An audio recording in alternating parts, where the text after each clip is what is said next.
Well, welcome to We Don't Color on the Dog. I got with me Sheriff Chip Simmons. Chip, thank you for joining us. Good afternoon. How you doing, Rick? Doing well. Big press conference this morning with FDLE, Operation Nottingham.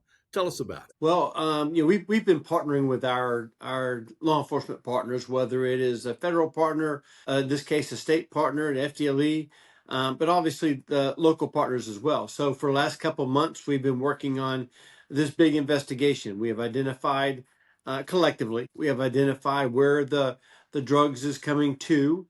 A number of locations. We hit like 22 total search warrants, but I think two to four big ones on 2 days last week. So basically, it's a large scale, time consuming investigation that ended up arresting several people and getting a lot of fentanyl, a lot of methamphetamines, a lot of guns. I think 30 firearms, 4 of which were stolen, if I recall correctly. They're just a culmination of good police work, good partnerships, and obviously we know how dangerous fentanyl can be. We know how little fentanyl can be so dangerous to individuals. And this is just an example of good police work, good partnerships, and hopefully it'll have some lasting effects. Chip, last week there was a bunch of buzz in social media, the armored vehicles at Home Depot on Mobile Highway. This was all part of that, wasn't it? It was. Because it was such a big deal, they had a couple of search warrants. We used our SWAT team. A couple of search warrants. The Pensacola Police Department used their SWAT team, and then obviously the FDLE agents and also our task force officers, the partner police officers that we had. FHP, obviously the FDLE, and us in partnership with the state attorney's office. It takes a lot more than just one team. And some of these people are dangerous. They're arrested. They've been arrested before. We knew there were guns involved. And when you have guns involved like that, you want to make sure your SWAT team can handle that. And our SWAT team comes with a big truck.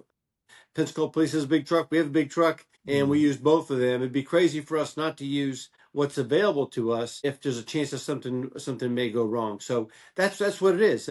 We took it very serious. These are dangerous individuals. They're not only dangerous to the community with the drugs that they're putting into our community, but also obviously with 30 guns that were seized over the course of 22 search warrants. It's a pretty big deal. Yeah, when you look at some of the names of the people involved, and I did just a quick look up, a lot of arrests there, a lot of dangerous crimes that they were arrested for that involved weapons. So I can definitely see that. The amount of fentanyl that was confiscated during this process, back when I first started covering the opioid epidemic, I was talking to people that were recovering, and they shared that fentanyl is what drug dealers added to what they were trying to sell, sometimes knowing that it would kill someone. Because in this weird world of drug abuse, if someone died because of something they took, it didn't hurt sales, it tended to help sales.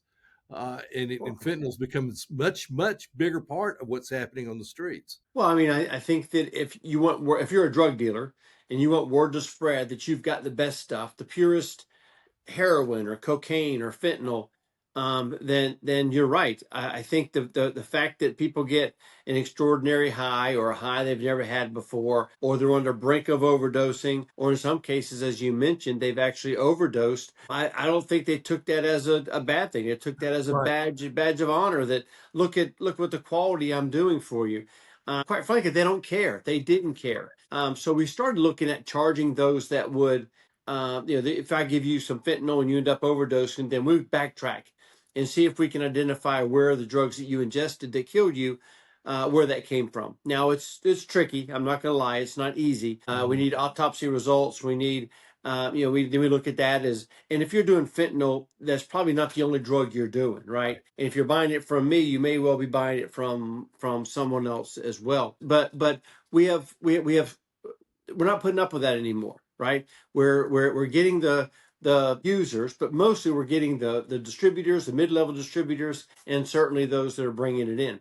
So when we hit it on, we talk a lot about multi-prong approaches, and that's what we're doing here. You've seen the last week we've done a couple search warrants, sheriff's office specific, and we got almost 4 kilos. Well, I'm sorry, almost 5 kilos of powder fentanyl and mixture just last week. So when you combine the sheer impact that we had from what we did as a sheriff's office specifically to this task force operation. These 22 search warrants, all these bad guys that are going to jail, hopefully for a long time, because all that fentanyl, trafficking in fentanyl, with that much fentanyl, they're going to stay in jail for a long time. They may well get something near life sentences for some of these people that are responsible for bringing it in. So I'm very proud. I mentioned last week that I'm proud of the work that we're doing. I'm proud of the partnerships, because you cannot do things like this on your own.